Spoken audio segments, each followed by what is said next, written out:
You know that I love Mexico, you know that I love Cabo, but there is a few things I do not like. Let's just starting out with number one. My new business cards. How cool are these? Boom. The first reason I love Mexico and I love Cabo in particular is the freedom. I was ahead of the curve. I was ahead of the game like always. I'm like Nostradamus. I can read the future. I could see my freedoms leaving me when I was living in America. I had a business there. I did $1 million my first year. How much did I put in my pocket? 70, 80,000 maybe? This is back when I was like 25, 26 years old.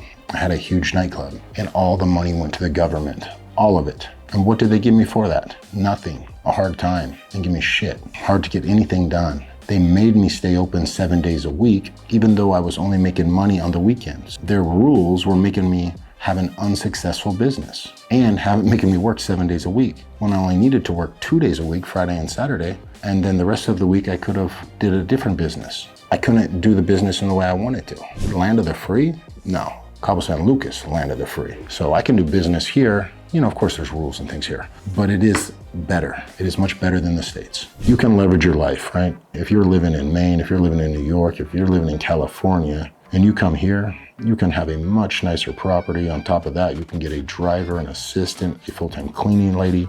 I mean, I have a cleaning lady, I have an assistant, I have a personal chef. I'm looking for a personal trainer. I never thought I'd need one. Next, it's the weather. You've heard me say it before, but you can change everything in your life but the weather. Coming from the Pacific Northwest where it rains, they say 9 months, but really it's about 10, 11 months out of the year. When you come to Cabo and you get 10 days of rain, it's sunshine, it's great, it's beautiful. Like, this is our worst month right now, and it's great. People are at the pool, people are having a good time. When you've lived in Cancun, Playa del Carmen, Thailand, all of Southeast Asia, it's humid. You need 6 shirts a day, and you can only wear one kind of shirt. It's the rash guard kind that doesn't show sweat because you're sweating your ass off constantly. Cabo has dry heat, and actually it's even better than California. Like San Diego, for example. It's cold in the winter. We're not cold. You know, living in Washington, I was depressed a lot, and it's because it's gray. It's where the vampires are at because there's no sun. And unless you like vampires and ugly girls and no sun, there's no reason to go to the Pacific Northwest. Besides that, don't go. Come to Cabo. Next. The people here are great. The local cholleros are extremely nice. You know, most Mexicans in general, no matter where they're from, except for like Chilangos like Caesar, that's a little bit different story. I'm kidding. Come on, guys, knock it off. There's gonna be some asshole who's like, he's a racist, he's a racist. No, I'm not. You're just a dumbass. Anyways, okay, when you compare here to Hawaii, for example, for the most part, I had a lot of friends that went to Hawaii, and they're very territorial. Like, they don't want you there. You know, it's their place.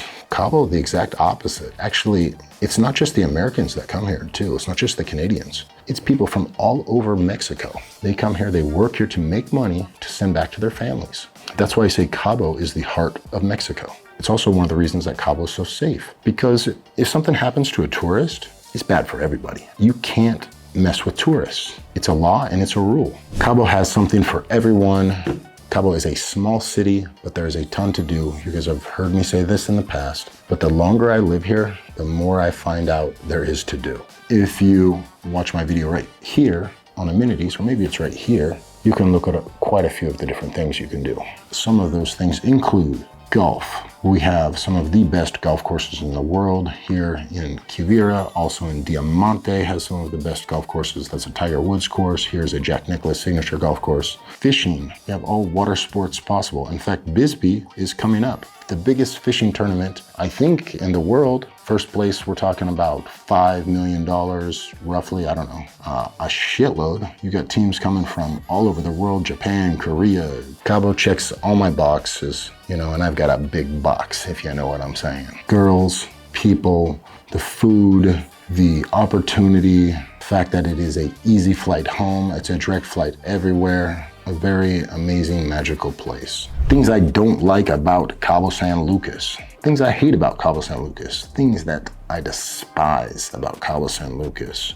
Number one is the mañana mindset. I hate tomorrow people. I hate mañana people. No, today. Get it done today. I'm a today motherfucker. I'm not waiting for tomorrow. I'm not waiting until Monday. Today's Sunday at fucking 11 p.m. and I'm making this video. I'm not gonna wait till tomorrow. Why? No, tomorrow I'm gonna do more shit. I'm gonna get more shit done tomorrow. And you wonder why you're not coming up. You wonder why you're not leveling up. Because you're waiting till tomorrow. And you're always gonna be waiting till tomorrow. You're gonna be waiting till tomorrow to stop smoking. You're gonna be waiting for a good time to go on your diet. You're gonna be waiting for a good time to start the business. No, do it today. Start fucking today. That's how you fucking come up. That's how you get shit done. If you wait for tomorrow for everything, you never get shit done. And there's a lot of that here. And their tomorrows end up being 1 week. They end up being 2 weeks. Maybe you never see them again. It's laziness. And there's one thing that I have zero respect for, and that is laziness and lazy people. If you are a lazy fuck, stay away from me. I don't want anything to do with you.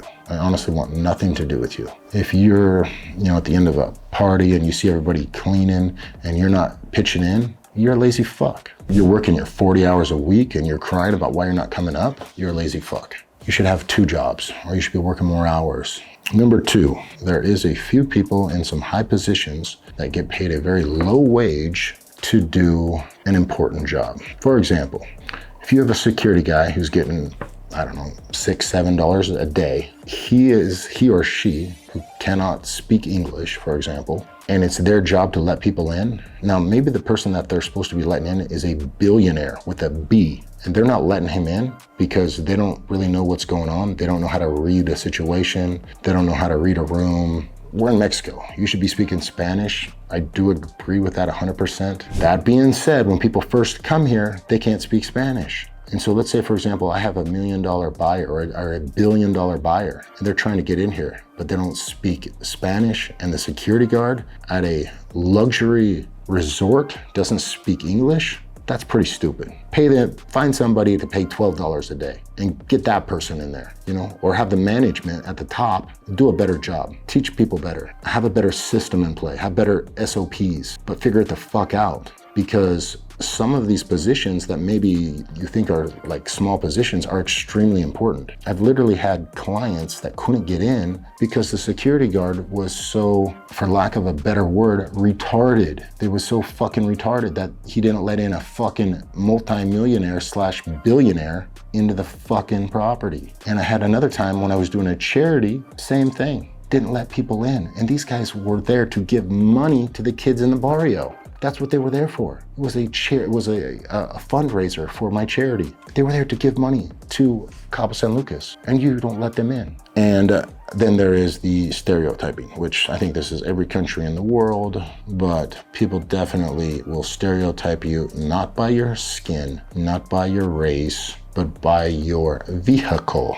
So people always ask me this, they go, do you think it's dangerous that you drive a Mercedes? Because I used to have a Mercedes, and I say no. In fact, I never got pulled over. And then now it's like, oh, do you think it's dangerous that you drive a G-Wagon? I'm like, no. Why? Why is it less dangerous? For one, it's bulletproof. For two, it's bomb-proof. That's not why. It's because when you drive a very nice vehicle, it means something. It means you know people. It means you have friends in high places. It means that you are connected in ways. Now, if you have a piece of shit car, that means that you don't have any juice. That means that you don't know people. Stereotyping is real. And I had a lot of local friends come up here who didn't have like the best cars, right? And they wouldn't let them in. They would be like, oh, we need to see your insurance. I'd be like, motherfucker, you don't have insurance. Show me your insurance. You drove here, show me your insurance. Because I know you don't have any. Nobody in Mexico has insurance, except for the wealthy people that have it to protect their own vehicles. That annoys me, very small.